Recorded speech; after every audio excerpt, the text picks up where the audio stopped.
भटकती रूह की सच्ची कहानी। भूत प्रेत के किस्से सुनने में बेहद रोमांचक और दिलचस्प लगते हैं, लेकिन क्या हो जब ये किस्से सिर्फ किस्से ना रहकर एक हकीकत की तरह आपके सामने आएं। आज की युवा पीढ़ी भूत और आत्माओं के होने पर विश्वास नहीं करती, लेकिन जिस पर आप विश्वास नहीं करते वह असल में है ही नहीं। ये तो संभव नहीं है ना। आज हम ऐसे ही भूतहा स्थान से आपका परिचय करवाने जा रहे हैं, जिसके बारे में कहा जाता है कि इसका निर्माण स्वयं एक आत्मा ने किया था। जोधपुर राजस्थान स्थित बावड़ियों के किस्से स्थानीय लोगों में बहुत मशहूर हैं। यहाँ पानी की कई बावड़ियाँ हैं, जिनमें से एक के बारे में कहा जाता है कि उसे भूत ने बनवाया था। जोधपुर से लगभग 90 किलोमीटर दूरी पर स्थित रठासी नाम का एक ऐतिहासिक गांव है। मारवाड़ के इतिहास पर नजर डालें तो ये ज्ञात होता है कि जब जोधपुर में रहने वाले राजपूतों की चंपावत शाखा का विभाजन हुआ तो उनमें से अलग हुए एक दल ने कापरदा गांव में रहना शुरू किया। लेकिन इस स्थान पर रहने वाले युवा राजपूत राजकुमारों ने गांव में साधना करने वाले साधु महात्माओं को परेशान करना शुरू कर दिया। उन राजकुमारों से क्रोधित होकर साधुओं ने उन्हें श्राप दे दिया कि उनके आने वाली पीढ़ी इस गांव में नहीं रह पाएगी। साधुओं के श्राप की बात जब राजकुमारों ने अपने घर में बताई तो सभी भयभीत हो गए और उस गांव को छोड़कर चले गए। इस गांव को छोड़कर वह जिस गांव में रहने के लिए गए उस गांव का नाम है रठासी गांव।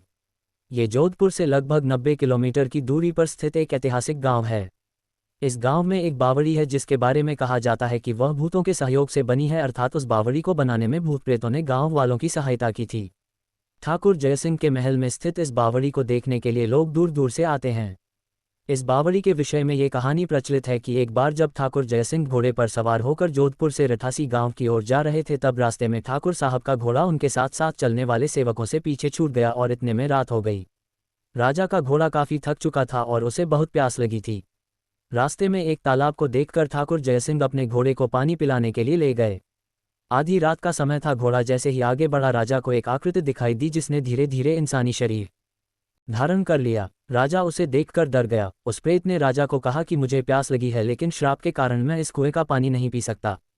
राजा ने उस प्रेत को पानी पिलाया और राजा की दयालुता देखकर प्रेत ने उसे कहा कि वह जो भी मांगेगा वह उसे पूरी कर देगा। राजा ने प्रेत को कहा कि वह उसके महल में एक बावड़ी का निर्माण करे और उसके राज्य को सुंदर बना दे। भूत ने राजा के आदेश को स्वीकारते हुए कहा कि वो ये कार्य प्रत्यक्ष रूप से नहीं करेगा, लेकिन दिन भर में जितना भी काम होगा वह रात के समय 100 गुना और बढ़ जाएगा। उस प्रेत ने राजा को ये राज किसी को ना बताने के लिए कहा। इस घटना के 2 दिन बाद ही महल और बावड़ी की इमारतें बनने लगीं। रात में पत्थर ठोंकने की रहस्यमय आवाजें आने लगीं। दिन प्रतिदिन निर्माण काम तेज गति से बढ़ने लगा।